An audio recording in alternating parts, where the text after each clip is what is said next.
1897 সাল 23শে জানুয়ারি বিখ্যাত আইনজীবী জানকীনাথ বসুর ঔরসে প্রভাদেবীর গর্ভে জন্ম নেয় এক মহান সন্তান। তোমরা বোধহয় বুঝেই গেছো আজকের ভিডিওটা আমি কাকে নিয়ে করতে চলেছি।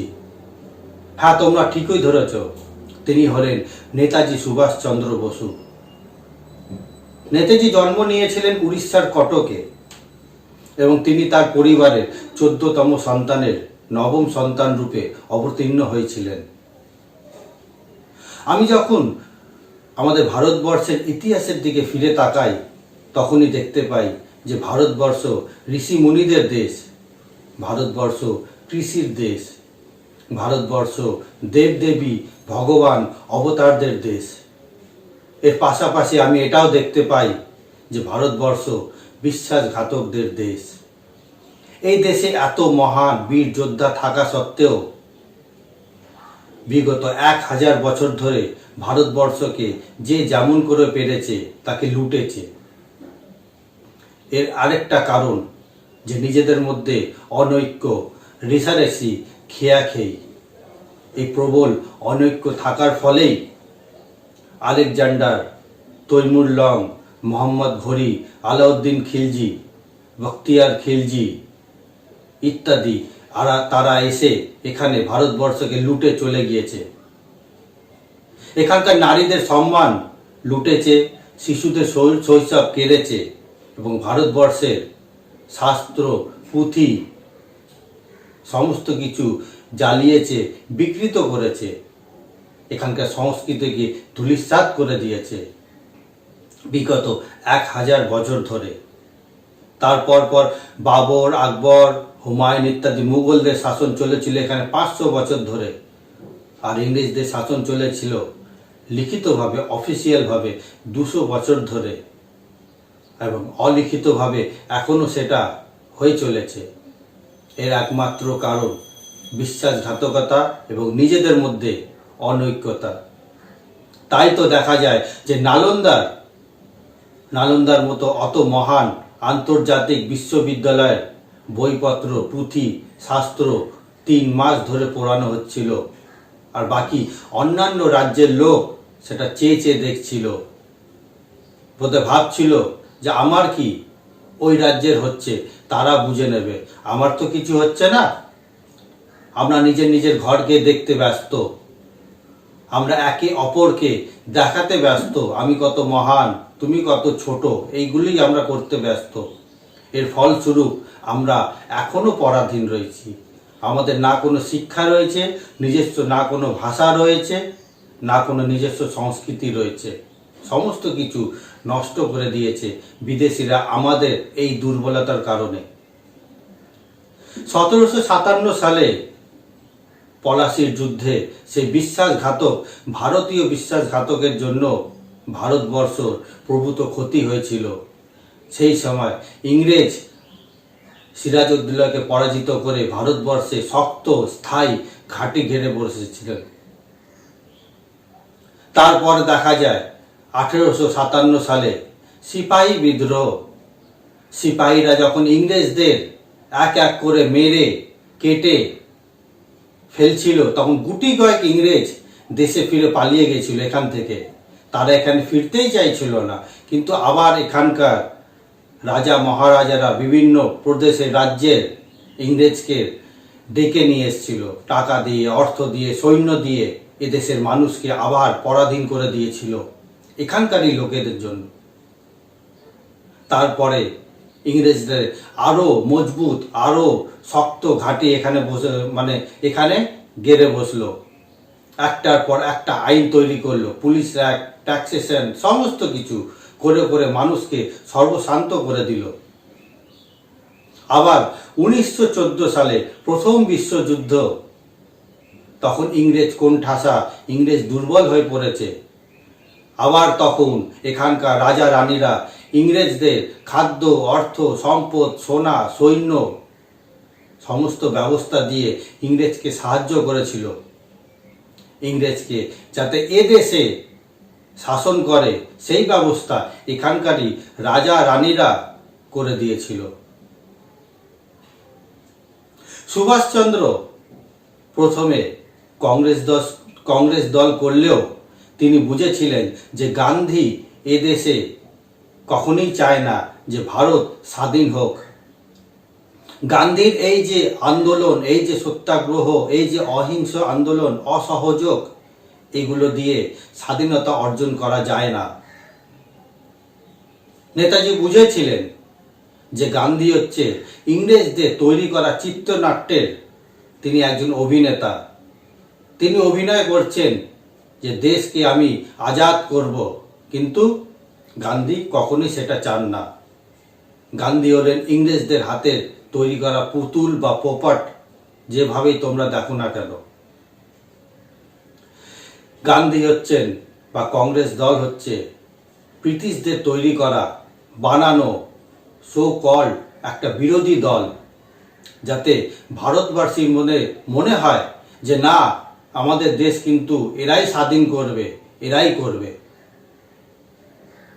তো নেতাজি প্রথমে কংগ্রেস দলের সাথে থাকলেও তিনি এইসব ব্যাপার স্যাপার দেখে তিনি সেটাকে তাদেরকে ত্যাগ করেন। নেতাজি 1939 সালে ফরওয়ার্ড ব্লকের স্থাপন করেন। তারপরে নেতাজিকে গ্রেপ্তার করা হয়। জেলে নেতাজি অনশন করলে তাকে গৃহবন্দী করে রাখা হয় এলগিন রোডে, এবং সেই গৃহবন্দী থাকাকালীন প্রখর পুলিশি পাহারা থাকা সত্ত্বেও তিনি সকলের চোখে অলৌকিক অবিশ্বাস্যভাবে সেই এলগিন রোড থেকে তার বাড়ি থেকে পালিয়ে যান। সেখান থেকে তিনি বার্মা, রেঙ্গুন, সিঙ্গাপুর ইত্যাদি হয়ে তিনি রাশিয়াতে যান, যে সেখানে যাতে ইংরেজদের তাদের সাহায্য নিয়ে ভারতবর্ষকে স্বাধীন করা যায়। সেখানে তিনি পেলেন না। জার্মানিতেও গেলেন, জার্মানিতেও তিনি তেমন সাহায্য পেলেন না। তারপরে তিনি রাজ বসুর ডাকে 1942 সালে জাপানে তিনি এলেন। রাসবিহারী বসু নেতাজির হাতে তুলে দিলেন আজাদ হিন্দ সৈন্যর ভার। নেতাজি তা গ্রহণও করলেন। 1943 সালে সিঙ্গাপুরে নেতাজি ভারতবর্ষের স্বাধীন প্রতিষ্ঠার কথা ঘোষণা করলেন।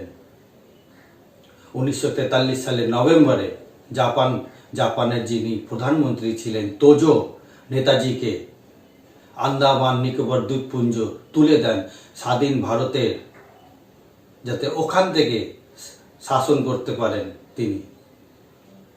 1944 সালে আজাদ হিন্দ ফৌজের প্রথম একটা ব্যাটালিয়ন ভারতবর্ষে এসে আন্দামান নিকোবর দ্বীপপুঞ্জে জাতীয় পতাকা উত্তোলন করেন, এবং সেই অঞ্চলের নাম দিয়েছিলেন স্বাধীন এবং স্বরাজ। এবং সেই ভারতবর্ষের তখন রাজধানী হয়েছিল পোর্ট ব্লেয়ার। নেতাজি আসতে চেয়েছিলেন ভারতবর্ষে তার সমস্ত সৈন্য নিয়ে ব্রিটিশদের উৎখাত করতে, কিন্তু বিধিভাম 1945 সালে 6 এবং 9 আগস্ট জাপানের হিরোশিমা এবং নাগাসাকিতে আমেরিকা অ্যাটম বোম ফেলায় জাপানের প্রভূত ক্ষতি হয়, এবং সেই ক্ষতির ফলে জাপান 14 আগস্ট আত্মসমর্পণ করেন। নেতাজি বুঝলেন তার আর এখন দেশে ফেরা হবে না। আজাদ হিন্দ সৈন্য ভেঙে গেলেন, আর এদিকে ভারতবর্ষ নানা দিকে বিদ্রোহ ছড়িয়ে পড়ল সৈন্যদের। নৌবাহিনী সৈন্য, সামরিক সৈন্য এবং মানুষরা দলে দলে বিদ্রোহ করতে, অসহযোগ করতে শুরু করলো। 18 আগস্ট একটা খবর বেরোলো যে নেতাজি তাইওয়ান বিমান দুর্ঘটনায় মারা গিয়েছেন। আসলে সেটা সত্যি নয়।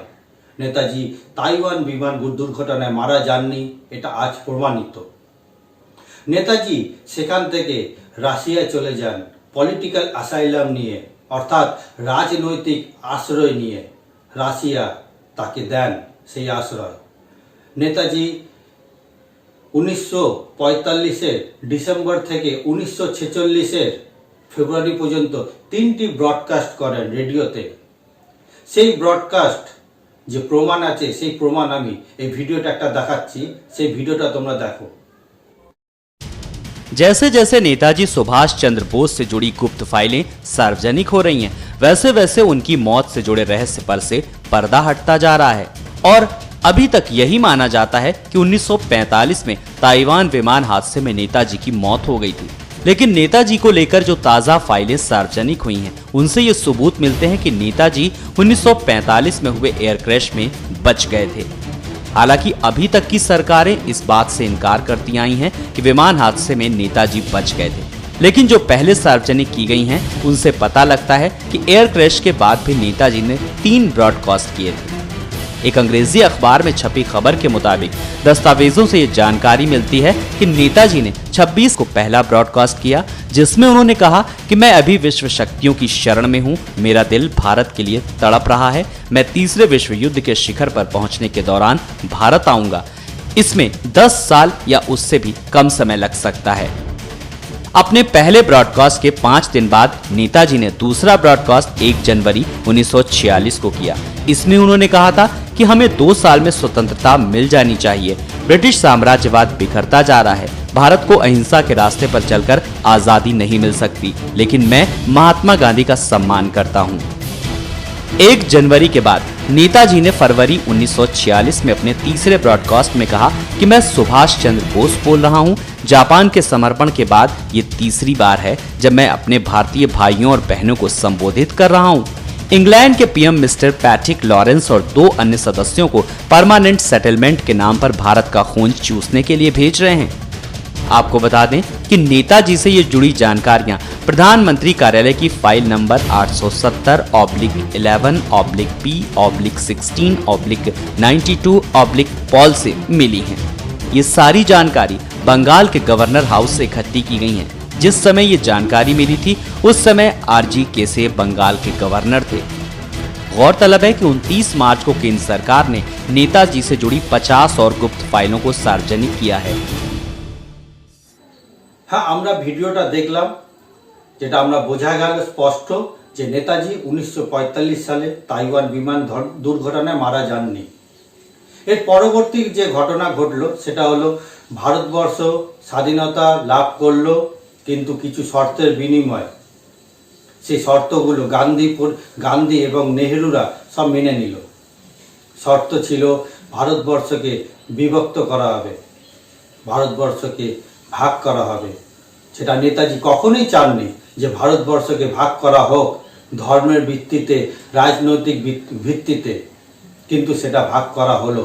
এরপর আরও একটা যেটা কাজ করা হলো সেটা হলো ভারতবর্ষকে ডমিনিয়ন কান্ট্রি বলে বিবেচিত করা হলো, তার অন্তর্ভুক্ত করা হলো এবং ভারতবর্ষকে কমলের দেশের অন্তর্ভুক্ত করা হলো। এর মানে হলো ভারতবর্ষ স্বাধীন তো পেয়েছে, কিন্তু তার নির্দেশ যেটা রয়েছে সেটা কিন্তু ব্রিটিশ দ্বারাই পরিচালিত হবে।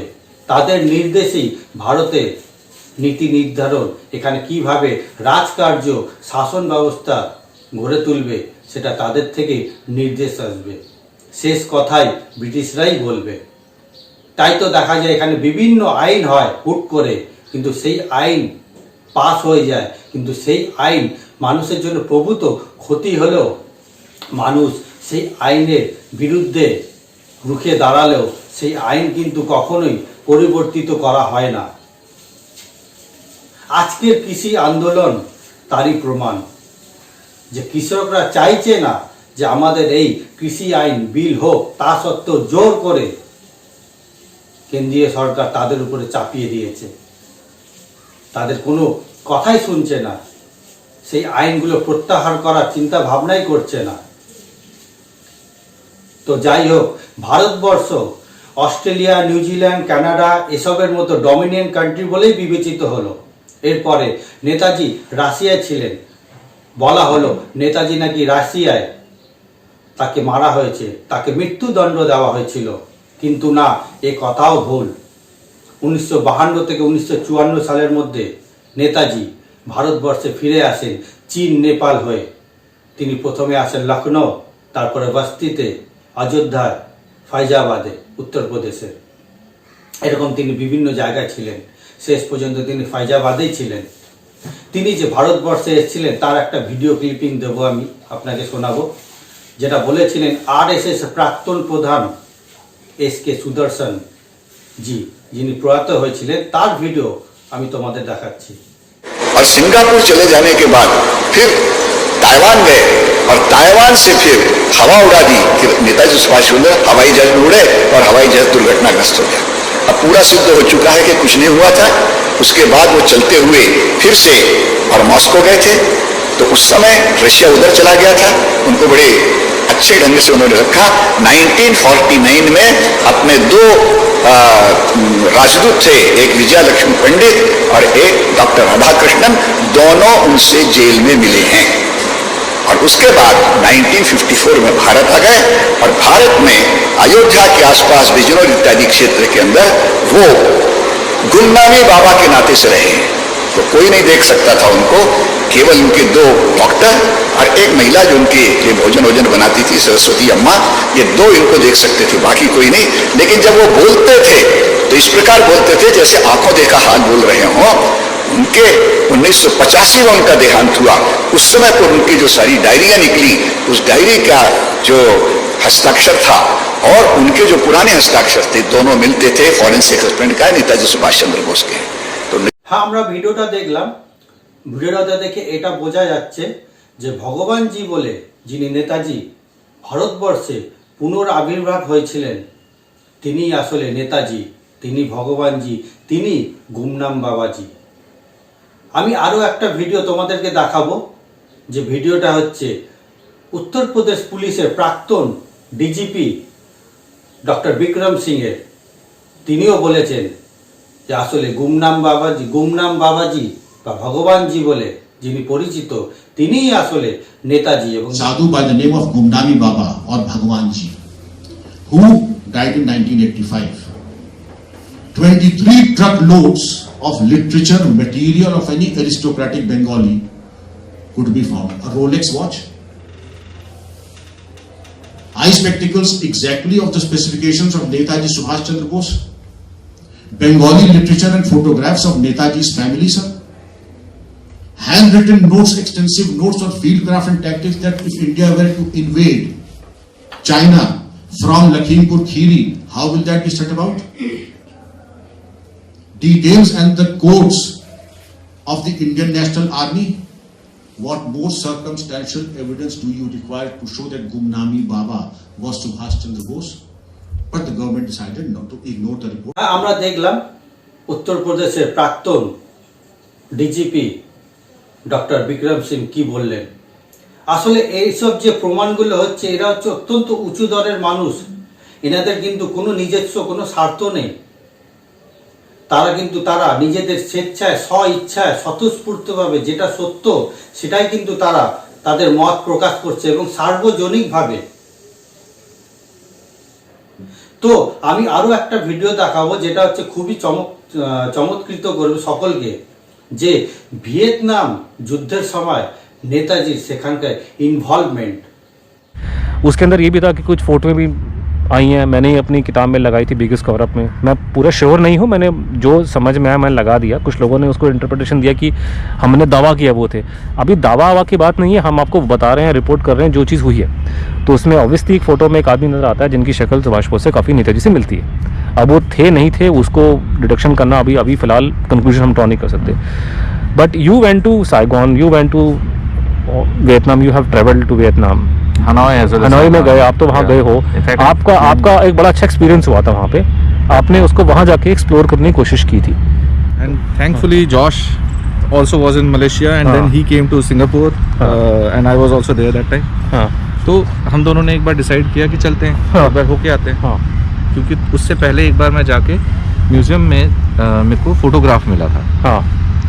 और वो फोटोग्राफ मैं डेड श्योर हूँ, वो आपने पोस्ट किया था उस पे। वो मैं डेड श्योर हूँ, लेकिन वो बहुत ब्लड है ना, हमें तो ब्लड ही, हमें तो क्लियर नजर नहीं आ रही थी। But I was dead sure. तो उसको यूज करके मेरे को करना था, क्योंकि उसी म्यूजियम में जहाँ जो प्रभात ने बोला था, उसी म्यूजियम में वो फोटोग्राफ मिला था मुझे। एंड स्टूपिडली जो गवर्नमेंट ऑफ इंडिया ने काम किया, मैंने उसको फेसबुक पे पोस्ट किया, बहुत सारे लाइक्स आए, बहुत कुछ हुआ। उसके बाद जब अगली बार मैं उस म्यूजियम में गया तो सब कुछ वहीं था, वो फोटोग्राफ गायब था। So that was so stupid of the authorities to do something like that, कि अगर किसी को शक नहीं होता तो भी शक हो जाए कि भैया हम सही बात पे हैं। हाँ। उसके बाद जॉश को मैंने ये चीज़ बोला, जॉश ने बोला कि चलो शांतन एक बार जाते हैं, हाँ। एक बार जाके बोला म्यूज़ियम देखते हैं और म्यूज़ियम से थोड़ा और क्लियर फ़ोटो लेने की कोशिश करते हैं। हाँ।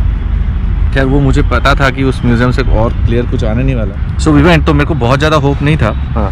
बट ये अच्छा हुआ कि जिस दिन हम हनोई में लैंड किया, जॉश ने अपने इंडिया के कुछ पॉलिटिकल लिंक्स लेके उसने मैडम ताइबिंग का नंबर निकाला। Yeah, she was the former vice president of Vietnam, and she was one of the persons who attended the Paris peace talks. हाँ. You know, she was there. You can see her actually there. So yeah, and her photograph is also there. Yeah, her videos are there. She was very well-known figure actually. So Josh ने उनका number निकाला। हमने Hanoi पहुंचते ही first thing that we did was हमने उनको call किया। अच्छा, you called? She identified as Subhash Bose's name? She identified. उससे पहले वो आनाकानी कर रही थी। हाँ. जैसे ही उन्होंने सुना नेताजी, उन्होंने इमीडिएटली बोला कि आप कहाँ पे हो। हमने बोला कि हम कहाँ हैं, तो उन्होंने बोला कि अच्छा that place is not very far away, 45 minute का रास्ता है, तो आप 1 घंटे के अंदर अंदर आ जाओ। She was very pleasant.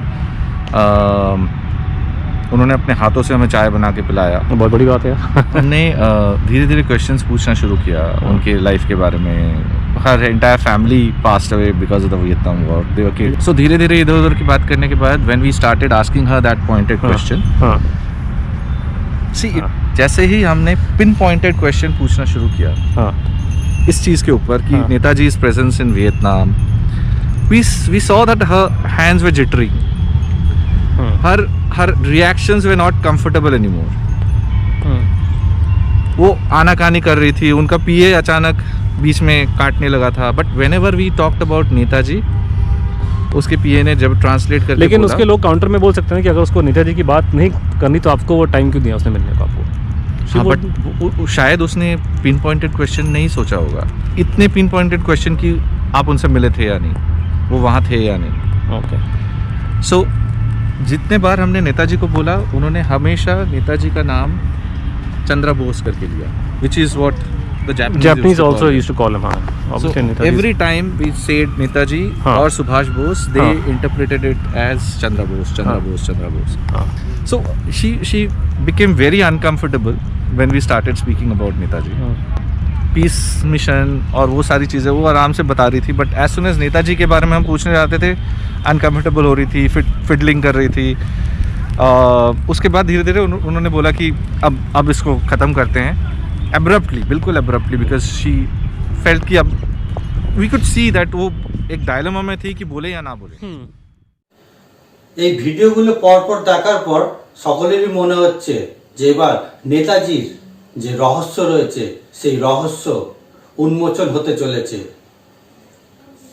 আমি আরও একটা ভিডিও দেখাবো, যে ভিডিওতে দেখা যাচ্ছে যে ডক্টর পবিত্র মোহন রয়, যিনি আইএনএর ইন্টেলিজেন্স অ্যাক্টিভিটিস ছিলেন, অর্থাৎ ইন্ডিয়ান ন্যাশনাল আর্মির নেতাজি সুভাষচন্দ্র বসুর সেই আর্মির অ্যাক্টিভিটিস ছিলেন, সেই ডক্টর পবিত্র মোহন রায়ের ছেলে রণেন্দ্র মোহন রায়ের বক্তব্য, যিনি বলছেন যে তিনি নেতাজিকে স্বচক্ষে দেখেছেন, তার কথা শুনেছেন, তার সাথে কথা বলেছেন 1972 সালে একবার, 1982 সাল এবং 1983 সালে।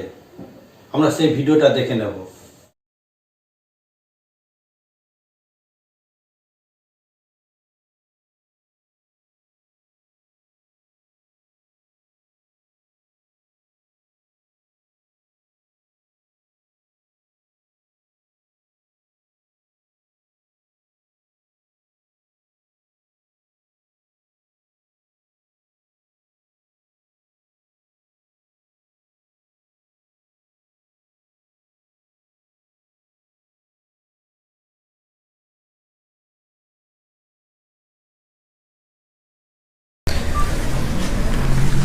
सर, पहले आप अपना थोड़ा परिचय दीजिए कि आप पवित्र मोहन राय के सुपुत्र हैं, और जैसा कि अभी थोड़े दिन पहले ये गुमनामी बाबा जो उनको बोला जाता है, उनका जो नाम मशहूर हुआ है भगवंत जी का, उस पर एक सहायक कमीशन बनी है, और बीच बीच में कुछ मीडिया की रिपोर्टें भी, जैसे वहाँ पे एक शीतला सिंह नाम के एक पत्रकार हैं, वो कम्युनिस्ट है मेरे ख्याल से, तो वो उन्होंने स्टोरियाँ उन्होंने फ्लोट कर दी कि साहब वो तो हम उनसे मिले थे, और जस्टिस साहब ने भी मतलब इंक्वायरी के नाम पे नौटंकी, मेरा मानना कि नौटंकी उन्होंने करी है, तो उन्होंने भी इस बात को अपनी रिपोर्ट पे ये बोला है कि पवित्र मोहन रॉय का ये मानना था कि ये आदमी नेताजी नहीं थे।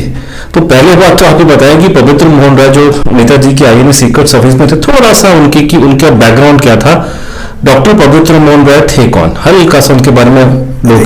डॉक्टर पवित्र Mohan Roy, when he studying in Dhaka university, जो स्टूडेंट था, वो अनुशीलन समिति बोल के एक टेररिस्ट, बहुत बड़ी रेवोल्यूशनरी ऑर्गेनाइजेशन थी, बहुत जबरदस्त। हाँ, तो वो एक्टिव मेंबर था। हाँ जी, ठीक है।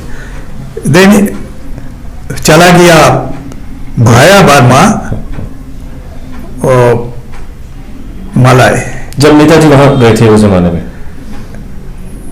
वो समय नेताजी नहीं था, दैट इज मच बिफोर।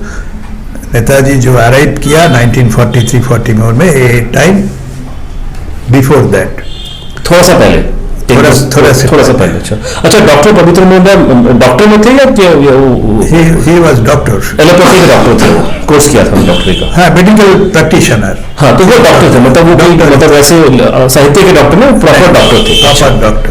अच्छा, तो वो मलाय में रबर प्लांटेशन में वो डॉक्टर था। हाँ जी, ठीक है। तो बाद में वो आईएनए रासबिहारी बसु महाशय एंड अदर्स का टच में आ गया। Then he become member of INA. जो नेताजी उधर गया 1943-44 में, हुए नेताजी के साथ उसको मुलाकात हुआ, बातचीत हुआ। Netaji selected him as a captain of a team, secret service team which will come to India. तो वो टाइम में नेताजी के साथ बहुत बातचीत हुआ, front to front, face to face, जो बातचीत पॉसिबल है वही हुआ। देन इधर आने का बाद में 45 हो गया। 45 का बाद में शाहनाज कमीशन रिपोर्ट हुआ। लेकिन यहाँ पे आने के बाद उनको, तो जब उनका गुट पकड़ा गया तो उनको फांसी की सजा हुई थी। हाँ, लेकिन बाद में वो बच गए, गांधी जी। अब आप कहा जाता है कि वो होता। तो मतलब आप ये कि पवित्र मोहन रॉय एक ऐसे फ्रीडम फाइटर थे जो नेताजी के लिए मरने को तैयार हो गए थे। यस। और भगवान ने ही उनको ऊपर ने बचा लिया। अच्छा, उनका ये पहली बात तो ये कि हम उस पर सवाल पे आएंगे, लेकिन गुमनामी बाबा जिनको बोला जाता है, भगवान जी से उनका लिंक 1962 के आसपास, आई थिंक वो 1962 साल में हुआ। ठीक है। तो अब सीधा सवाल जो मैं आपसे पूछूंगा, जो ये, क्योंकि आप सहायक कमीशन में आपसे किसी को नहीं बुला के पूछा, उन्होंने मैंने कहा कि इंक्वायरी के नाम पर नौटंकी की है, तो सीधी बात तो हम जो करेंगे कि आपके पिताजी ने जो आपको बताया, और आप खुद, क्योंकि आपकी एक बहुत बड़ी इंपॉर्टेंस ये है कि आपने सिर्फ अपने पिताजी सुना नहीं है, आप खुद भगवान जी से मिल चुके हैं, आपसे उनका पत्रचार हुआ था, तो आप खुद भी उनके एक गवाह। 1972 साल में 72 में पहली बार आप भगवान जी से मिले थे, उससे हम बात करेंगे। लेकिन कि डॉक्टर पवित्र मोहन रॉय के अनुसार गुमनामी बाबा कौन थे? क्या वो नेताजी थे कि नहीं थे? आप उनके 100% नेताजी था। ये इसको और कुछ नहीं है। अच्छा, तो ये मतलब ये कहीं था। लेकिन हमारा इंस्ट्रक्शन था ये लिप्स आर सील्ड। अच्छा, तुम लोग मत बोलो कुछ, तुम लोग जब सुनो देखो, ठीक है। तो इसका मतलब कि जो बाद में जो पुलिस सोल्जर का क्या ड्यूटी है? जनरल जो बोलेगा उसको सुनेगा। तो भगवान जी बिंग जनरल, हाँ जी, हमारा पिताजी का जनरल था भगवान जी, तो भगवान जी जो इंस्ट्रक्शन दिया वो फॉलो किया। और इसका मतलब कि वो जो बाद में 85 के बाद में जो पुलिस वाले यहाँ पर इंक्वायरी करने के लिए आए थे, और उनके साथ एक जो पत्रकार आए थे, पवित्र मोहन रॉय ने उनको डॉच किया था, उनको चकमा दिया था, आप ये मान सकते हैं। लेकिन आप, उन्होंने जो आपको बोला, आप उनके सपुत्र हैं और आप खुद भी वहां जा चुके हैं, तो जो आपकी नॉलेज और आपकी अंडरस्टैंडिंग और जो पिताजी ने आपको बताया था, उसके हिसाब से इसमें कोई डाउट नहीं है कि उनका यही मानना था कि वो सुभाष चंद्र बोस थे। एग्जैक्टली। अच्छा, डाउट का कुछ नहीं है। पहली बार आप गए थे तो आपने, अच्छा आपने शक्ल तो उनकी नहीं देखी थी, मैं पर्दे के पीछे देखा था। आप जो पहली बार मिले तो क्या हुआ उसमें, थोड़ा सा अगर आपको याद कर सके तो। 82 में पूजा का टाइम में गया। पूजा का टाइम में तो प्रॉब्लम होता है बहुत, 10-12 आदमी था। 82 में this was in Ayodhya, Ayodhya में गए या फैजाबाद में गए? नहीं, 82 में that place was very close to Ayodhya. क्या नाम क्या है हम जानते नहीं। लखनऊ वाले था। अच्छा, वो नहीं है वो। 83 में राम भवन में गया। लेकिन पहला 72 में जब गए थे पहली बार में, तो क्या बातचीत आपकी हुई जब पहली बार गए थे आप, पिताजी आपको ले गए उनके पास में? देखिए, he wanted to know, Bhagwan ji wanted to know from my father हमारा रिएक्शन क्या है फर्स्ट मीटिंग में। तो हम वो जो वॉइस सुना ईडन गार्डन में, हिज स्पीच, और वो जो बोला वो speech, that was gap of एक महीना जस्ट। ईडन गार्डन में स्पीच क्या सुना था आपने? ईडन गार्डन में वो 25 साल था हमारा इंडिपेंडेंस का। अच्छा अच्छा अच्छा। हाँ, तो नेताजी की स्पीच सुनाई? नेताजी स्पीच था। तो हमारा वो आ गया एकदम कान में, और उदिन मान हम पहुंच गया उधर। हाँ, वो स्पीच सुना फास्ट, तो ये हमारा स्पॉन्टेनियस रिएक्शन आ गया कि वो एक ही आवाज, जो एक ही आवाज है। पिताजी भगवान जी को बोल दिया जी, इट इज हिज रिएक्शन यही है, जो एक ही आवाज है। तब भगवान जी बोला, तब बोलो उसको जो तुम्हारा पिताजी ठीक जगह में लेके आया तुमको। अच्छा, हाँ, तो this was the first reaction. अच्छा, बट हम थोड़ा इंट्रोवर्ट था हम, अभी इंट्रोवर्ट ही है।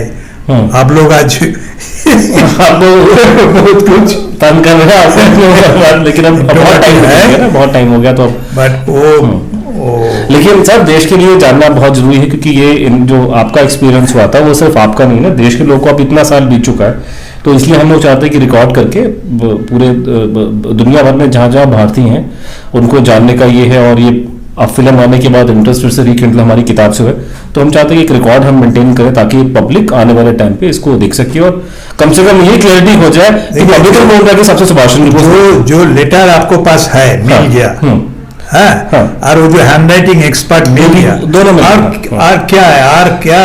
हाँ, बस उसमें ये कॉमन था कि पवित्र मोहन राय का बिलीफ हमने क्लियर करना था, वो आपने क्लियर कर दी कि जहां तक डॉक्टर पवित्र मोहन राय का सवाल है, गुमनामी बाबा ही नेताजी थे। हाँ, एग्जैक्टली। আরো পরিষ্কার হয়ে যাচ্ছে, নেতাজি রহস্যের জবনিকার উন্মোচন হচ্ছে। আমি আরো একটা ভিডিও দেখাবো তোমাদের, যিনি হচ্ছেন নেতাজির ব্যক্তিগত চিকিৎসক, তিনি হচ্ছেন দশরথ সিং তোমারের। দশরথ সিং তোমার 1978 সাল থেকে 1985 সাল পর্যন্ত নেতাজি ব্যক্তিগত চিকিৎসক ছিলেন। তার সাথে অনেক অনেক কথা বলতেন তিনি, দীর্ঘ সময় দীর্ঘ বিষয় নিয়ে, নানা বিষয় নিয়ে তিনি আলোচনা করতেন নেতাজির সাথে।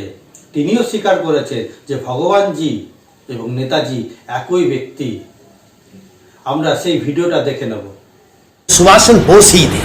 एक बार बातचीत के दौरान हमने कहा कि तब तो फिर इस देश को आप जैसे लोगों की आवश्यकता है, क्यों नहीं आप बाहर आ जाते हैं। उनका फिर जो हाई पिच टोन का बात करने का जो उस समय टोन था वो थोड़ा बदल जाता है, फिर थोड़ा मध्यम होते हैं, फिर कहते हैं एक समय था जब अपने ही लोगों को आइडियलिज्म की कमी के नाते गोली से हमने उड़ा दिया। आज आइडियलिज्म कहाँ है, किसके ऊपर रूल करेगा, किसको एजुकेट करेगा। और हम एक सन्यासी, दीनहीन सन्यासी है, इधर उसको क्या जरूरत है आइडियलिज्म का पाठ पढ़ाने, काहे को आएगा हम।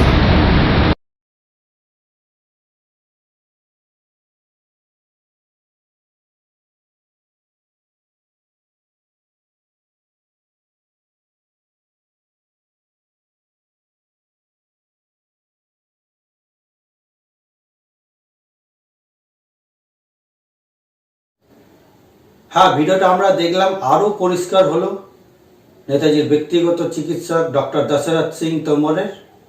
এরপরের যে ভিডিওটা যে প্রমাণ করে দেবে যে নেতাজির যে হাতের লেখা হ্যান্ডরাইটিং, যে নেতাজি অ্যাজ এ নেতাজি এবং যে ভগবানজি যে একই ব্যক্তি, সে হ্যান্ডরাইটিং এক্সপার্ট কি বলছে আমরা দেখে নেব।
হ্যাঁ, আমরা দেখলাম সেই হ্যান্ডরাইটিং বিশেষজ্ঞদের কথা শুনলাম, তারা একেবারে 100% নিশ্চিন্ত হয়ে বলেছেন যে নেতাজি সুভাষচন্দ্র বসুর হাতের লেখা এবং ভগবানজির হাতের লেখা দুটোই একই ব্যক্তির। এরপরে যেটা ঘটনা হয়েছে যে নেতাজির সাথে প্রতি বছর দুর্গাপুজোর সময় এবং নেতাজির জন্মদিনে 23শে জানুয়ারি কলকাতা থেকে ওনার সাথে লোক দেখা করতে যেতেন এবং নেতাজির সাথে বহু রাজ্যের মুখ্যমন্ত্রী মন্ত্রী তারাও দেখা করতে যেতেন। তার মধ্যে অন্যতম হয়েছেন ভারতবর্ষের প্রাক্তন রাষ্ট্রপতি প্রণব মুখার্জি। তার সেই ভিডিও, তার সেই প্রমাণ আমরা দেখে নেব। An era in Indian politics came to an end with the passing away of Pranab Mukherjee. And with his passing away, one of the most intriguing questions in modern Indian politics is most likely to remain unanswered. Did Pranab Mukherjee meet the person known as Gumnami Baba, who by all available evidences was none other than Netaji Subhash Chandra Bose, living incognito in India. Mukherjee आते थे।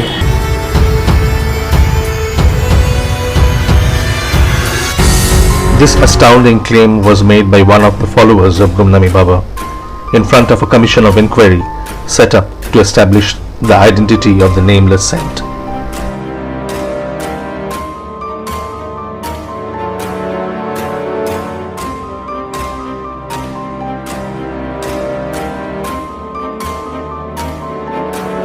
In his written affidavit to the Justice Vishnu Sahai Commission of Inquiry set up by the Uttar Pradesh government, Sri Ravindra Shukla claimed that when Bengali gentlemen came to visit Ayodhya, Gumnami Baba or Bhagavanji, as he was addressed by his followers, instructed Sri Shukla to take the gentleman to the local market. Accordingly, Mr. Shukla took the Bengali gentleman to the local market in his ESD motorcycle, where he did some shopping. During his trip to Ayodhya, the gentleman was staying at Birla Dharmshala. Mr. Shukla claimed that he picked him up from the Dharmshala and after shopping dropped him back there. He did not know the person but remembered his face because he spent quite a bit of time with him. Because many people used to visit Bhagwanji, Mr. Shukla did not pay much attention as to the identity of this person. But many years later, he saw that gentleman on print and electronic media and recalled his visit to Ayodhya. Now he knew the identity and he claimed that this was none other than Sri Pranab Mukherjee. Pranab Mukherjee को तो मैंने देखा था sir. Mr. Shukla stated his account in front of the commission in October 2016. Although this was widely reported in the media, there was no reaction from Mr. Pranab Mukherjee, who was then the President of India. नहीं, प्रणब मुखर्जी को तो मैंने देखा था sir. आपने देखा था? जी, लेकिन उस समय बहुत साधारण आदमी थे, और ऐसा उनको कुछ मार्केटिंग वगैरह करनी थी अयोध्या में, प्रणब मुखर्जी को। जी जी, तो मैं उनको मोटरसाइकिल से लेके गया था और उन्होंने कुछ सामान वामान खरीदा, कुर्ता होता है ऐसे कुछ, उसके बाद फिर मैंने उनको छोड़ दिया बिरला उसमें धर्मशाला में। कौन सा धर्मशाला में? बिरला धर्मशाला में। अच्छा, पर वो भगवान जी से मिलने आए थे या आपको कैसे पता चला? अरे वो इतना तो मालूम है कि भगवान जी से मिलने आए हैं। वही पूछ रहे कैसे, मतलब आप भगवान जी के पास ले गए थे उनको? नहीं, मैं नहीं ले गया, मैं उनको बिरला धर्मशाला में छोड़ दिया, लेकिन ये मालूम था कि स्वामी जी से भगवान जी से मिलने ही आए। 23 जनवरी पे तमाम लोग आया जाया करते थे, हम लोग खाली व्यवस्था करते, किसी को बिरला धर्मशाला में रुका दिए, किसी को। अच्छा, तो वो 23 जनवरी के उसमें आए थे? जी, आपने एक ही बार देखा या? जी, एक ही बार आए थे। ये कहाँ पे आए थे, कौन सी जगह? अयोध्या। अयोध्या में कौन सा? लखनऊ आटा में जब रहे थे। लखनऊ आटा में। On record, however, Mr. Mukherjee has always backed the theory of Netaji's death in the plane crash in 1945, and he appeared as a witness in front of the Justice Mukherjee Commission of Inquiry in December 2001. It has also been claimed by a few members in Netaji's family that Sri Pranab Mukherjee tried to persuade Emily Schenkel to agree to the proposal of bringing the alleged ashes of Netaji from Renkoji temple back to India. Mr. Ravindra Shukla had come in contact with Bhagavanji around 1976-77, and when this incident took place, he would barely be around 20 years old. The documents recovered from Ram Bhavan in Faizabad, where Bhagavanji spent his last years, indicate that at least 4 former chief ministers of Uttar Pradesh were in touch with him at various points of time. His followers have claimed that many other national leaders used to come to meet him secretly. If you believe me, আমাকে যদি personally বলেন, এটা কিন্তু not রিকর্ডেড, বলবেন না কাউকে। I am 100% sure যে উনি হচ্ছেন Netaji. I am 100% sure. With the passing away of Pranab Mukherjee, this question is most likely to remain unanswered. Did he really meet Bhagavanji? If he did, what did they discuss? What was the purpose of his visit? Unfortunately, we would probably never be able to know the truth.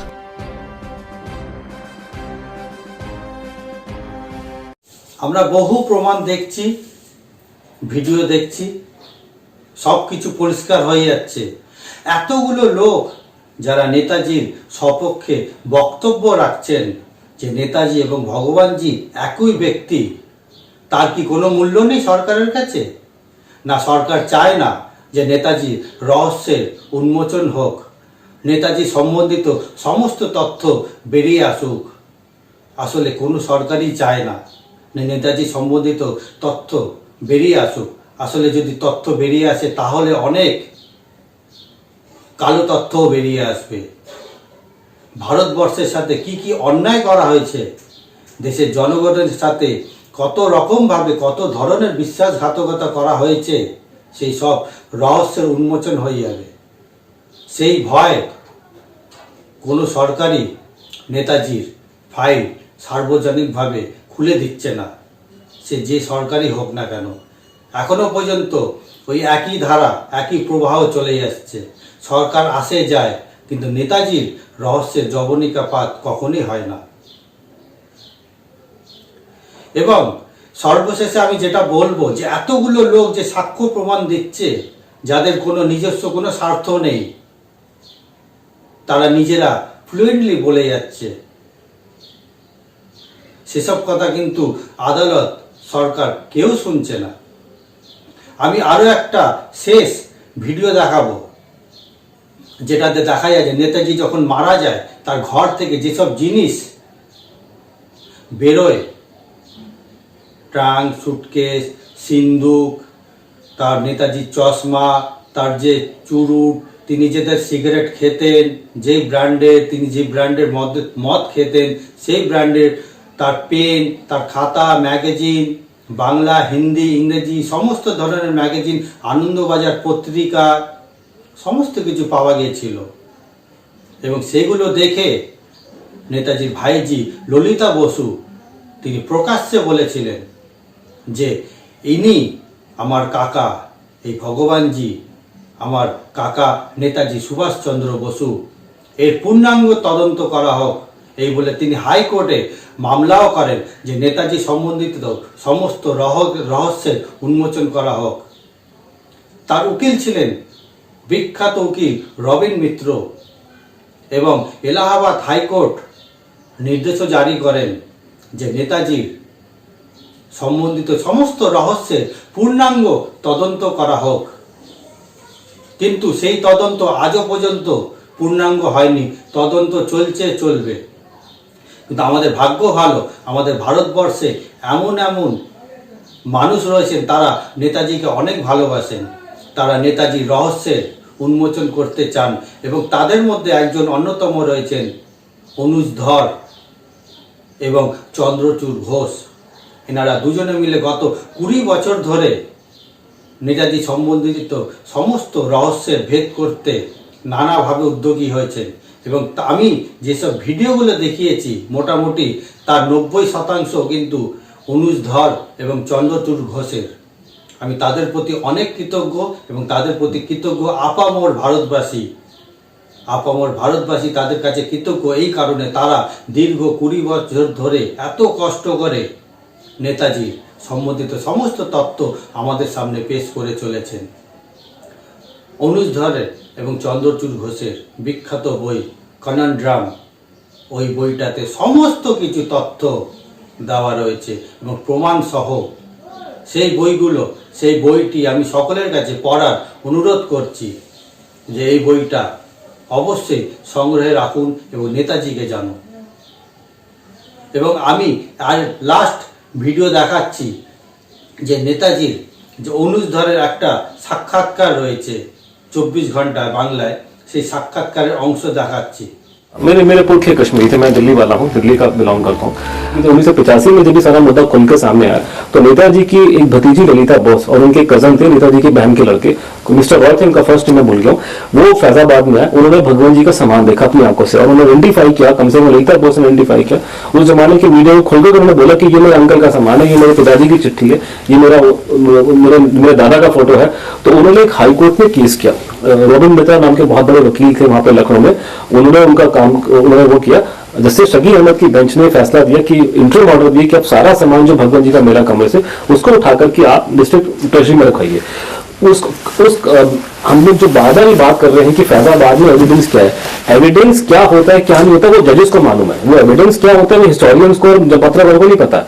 जो सबसे बड़े आदमी जिस बात को जिनकी training होती है ये समझने के लिए कि एविडेंस किसको बोलते हैं वो जजेस होते हैं।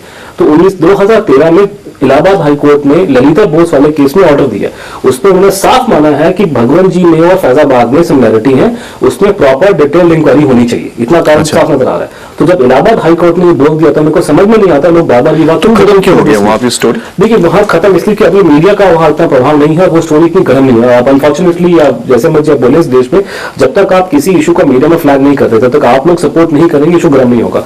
यूपी गवर्नमेंट को उन्होंने 2 ऑर्डर दिए कि एक उनका सामान भगवंत जी का जो हमारे ऑर्डर पे डिस्ट्रिक्ट ट्रेजरी में रखा हुआ उसको उठा के किसी म्यूजियम में रखा जाए और दूसरा उस पर इंक्वायरी की जाए। अब कमाल की बात है कि यूपी की सरकार ने वो सामान तो उठाकर के म्यूजियम में ले जाने की बात बोल दी है। अब कमाल की बात है कि कोई इंसान अगर मरा है, बाबा मरा है, जिसका कोई लिंक देश से नहीं है, तो उसका सामान आप म्यूजियम में क्यों लेके जाते हो? इसका मतलब मान लो कोई ऑर्डर आदमी नहीं था, वो इलाहाबाद हाईकोर्ट का ऑर्डर था। साइंटिफिकली इम्पॉसिबल है कि कोई आदमी आपकी हैंडराइटिंग 2 भाषाओं में कॉपी कर ले। अच्छा। तो भगवंत जी की हैंडराइटिंग 2 भाषाओं में मिल गई है, मैं उसको एक पत्रकार होने के नाते मैं कैसे उसको इग्नोर कर जाऊं? कृष्णा बोस और सुगतो बोस की बात पकड़ लो, वो लोग कह रहे हैं कि ये जो भगवान जी की नारा ये लगा रहे हैं, ये बोले भगवान जी नेताजी है, इसका प्रूफ क्या है? क्योंकि अभी तक ठोस कोई सबूत नहीं है। इन लोगों को कोई अधिकार नहीं है सवाल पूछने का, कोई अधिकार नहीं है। जब justice Mukherjee commissioner of inquiry ने इनसे पूछा कि आपके पास में जो सबूत है हमको दिखाया जाए, ना कृष्णा मैडम गई, ना उनके सुपुत्र गए, ना शिशिर बोस जी गए उनके पास में। शिशिर बोस चिट्ठी लेके बोलते कि साहब मेरे को नेताजी के बारे में कुछ नहीं पता। कृष्णा बोस ने यही लिखा, सुगाता बोस बैठ के उनको लेक्चर दे रहे सुभाष चंद्र बोस के बारे में। देखिए मेरा जो एस्टिमेट है, हमारी सरकार के पास कोई 200 के आसपास क्लासिफाइड फाइल्स है। कुछ फाइलें इतनी जबरदस्त, इतनी खतरनाक किस्म की फाइलें होती हैं कि आप एडमिट भी नहीं करोगे हमारे पास फाइल पड़ी है। क्या हो सकता उसमें है? किस्मत से मैं एक बहुत हाई लेवल के सोर्स तक मेरा कांटेक्ट पहुंच गया था और वहां से मुझे बताया गया कि साहब वो जिंदा थे, सरकार उनके कांटेक्ट में थी, पूरा केस बहुत खराब होगा, बहुत से लोग उसमें लपेटे में आएंगे। और ये उन्होंने मुझे स्पेसिफिकली बोला, India best kept secret, that Netaji was alive, he was in India, government of India was aware of it, it is India's best kept secret. और इसको खोलना नहीं बताया, ये मुझे ऑफ द रिकॉर्ड बहुत हाईएस्ट लेवल पे सोर्स ने बताया। मुझे कोई डाउट नहीं है उसकी स्टेटमेंट में, वो इंपॉर्टेंट नहीं है। आपने फाइल तो पढ़ी नहीं, आप ऐसी स्टेटमेंट दे रहे हैं मीडिया की अखबारों की रिपोर्ट के बेसिस पे। बहुत इंपॉर्टेंट फाइल्स हैं, इनफैक्ट वो इनडायरेक्टली फैजाबाद को सपोर्ट भी करती हैं। आपको बताऊं मैं पहली बार किसी देश के चीफ मिनिस्टर ने खुल्लम खुल्ला स्टैंड लिया। उन्होंने कहा कि जो फाइलें में पब्लिक कर रही है उसको देख के लगता है नेताजी की डेथ नहीं हुई। दूसरा, उन्होंने माना कि जासूसी हुई है। अब सवाल ये पैदा होता है, जासूसी के फाइलें देखेंगे कि जो आदमी सन 45 से मर गया है उसकी जासूसी आप क्यों करोगे सन 55 में और सन 65 के अंदर? जासूसी नेताजी की फैमिली की नहीं हुई है, जासूसी हुई है हर एक ऐसे आदमी की। और पूरे नेताजी का खोज था, जो वो नेताजी का खोज था, वो नेताजी की फैमिली भी जासूसी नहीं हुई है। ভিডিও আমরা দেখলাম, পরিশেষে আমি একটাই বলবো, নেতাজি সম্বন্ধিত সমস্ত তথ্য যেগুলো দেখানো দরকার প্রয়োজন আমি সমস্ত কিছু দেখিয়েছি। এই দেখার ফলে সকলেরই মনে হচ্ছে যে নেতাজির রহস্যের উন্মোচন হয়ে গেছে, শুধু সরকারি সিলমোহর দেওয়ার অপেক্ষা। নেতাজি মারা যান ফৈজাবাদে 1985 সালে 17 সেপ্টেম্বর। তার দুদিন তার দেহ সেখানে রাখা হয়। 19 সেপ্টেম্বর নেতাজির দাহ করা হয় এবং সেই দাহতে পুলিশের নির্দেশে, পুলিশের সহযোগিতায় নেতাজিকে দাহ করা হয় এবং নেতাজির যাবতীয় জিনিসপত্র, জামা কাপড় সেটাকে কিন্তু মিউজিয়ামে রাখারও নির্দেশ দেওয়া হয়। তো নেতাজি 1985 সালে 17 সেপ্টেম্বর যদিও মারা যান, কিন্তু নেতাজি আপামর ভারতবর্ষের কাছে মারা যাননি। নেতাজি আমার কাছে, তোমাদের কাছে, সকলের কাছে নেতাজি হচ্ছে অমর। এমন এক মহান সন্তানের, এমন এক মহামানবের কখনোই মরণ হয়।